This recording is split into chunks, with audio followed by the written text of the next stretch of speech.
plus important, comme je disais tout à l'heure, c'est pas de faire croire aux supporters de centaines de millions qui vont arriver d'un coup pour acheter du n'importe quoi, n'importe comment, à toute vitesse. C'est pas du tout ça. Quand j'entends certains projets d'autres éventuels investisseurs qui arriveraient avec des demi-milliards d'euros, mais je pense qu'il faut tout arrêter. Il faut simplement dire aux supporters, c'est pas comme ça.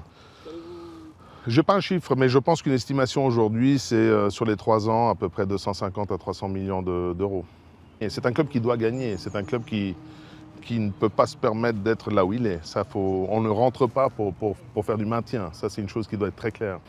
Des montants exorbitants de 500 millions d'euros qui seraient investis par des pays orientaux aussi, mais c'est absolument ridicule.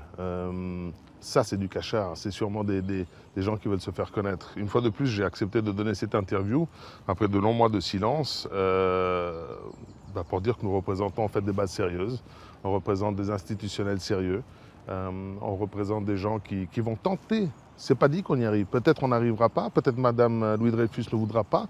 Mais le but, c'est de démontrer à la fois à la propriété actuelle et aux supporters que nous avons un projet qui peut-être n'est pas aussi riche que certains pourraient l'espérer, peut-être n'est pas aussi conforme à du traditionnel investissement qui était fait dans le foot, mais nous essayons d'apporter quand même quelque chose de très concret, de très solide, sur un très long terme. Et ça aussi, on ne cherche pas uniquement à faire une acquisition pour faire de l'ego et pour se faire plaisir ou se faire connaître dans les mois à venir.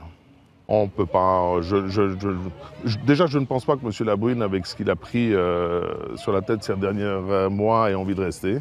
Mais je ne peux pas parler pour lui, en tout cas pas pour le moment. Alors, la structure pour l'acquisition du club sera formulée assez rapidement, courant du mois de juillet, j'espère. Par la suite, au fait, on mettra en place, comme je disais tout à l'heure, les financements nécessaires pour le développement du club. Écoutez, le PSG a fait un travail incroyable.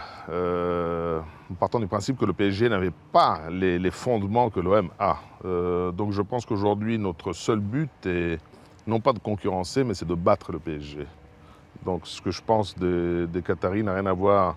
Ce que je pense du PSG, c'est que c'est un compétiteur idéal. Et j'ai envie de me retrouver très vite devant eux, avec les capacités d'une équipe incroyablement forte, avec au fait une envie de gagner que je n'ai pas vue dans les dernières années, et surtout pas dans les derniers mois. J'ai envie de leur montrer au fait une équipe et des supporters qui font peur, comme l'OM doit faire peur à tous ses adversaires. Et je pense qu'on va y arriver. Il faudra du temps, mais on va y arriver. On viendra avec du monde. Nous sommes déjà entourés d'un certain nombre d'anciennes légendes, d'une part, du football, avec lesquelles nous travaillons déjà sur d'autres sociétés, notamment GLS. On travaille avec des Michel Salgado, avec des Fabio Cannavaro, avec plein de joueurs, même les anciens comme Robert Pires, avec lesquels qui participent à nos matchs de légende. Mais je pense qu'il y a toute une série d'anciens joueurs qui sont là et qui sont prêts à nous aider, qui sont prêts à nous écouter. Et nous sommes surtout prêts à les écouter pour pouvoir vraiment apporter un savoir-faire et apporter un plus que peut-être certains clubs n'auraient pas. On ne peut pas aujourd'hui citer les investisseurs, on peut citer uniquement en fait le produit qui sera, en fait le véhicule d'investissement qui sera mis en avant. Donc c'est ce qu'on appelle un QIF, c'est un Qualified Investors Fund, qui est un fonds en fait qui sera basé à Abu Dhabi et qui va représenter au fait un groupe d'investisseurs, à la fois privés et institutionnels. Mais aujourd'hui, on n'est pas encore à même de pouvoir donner les noms de qui seront les investisseurs.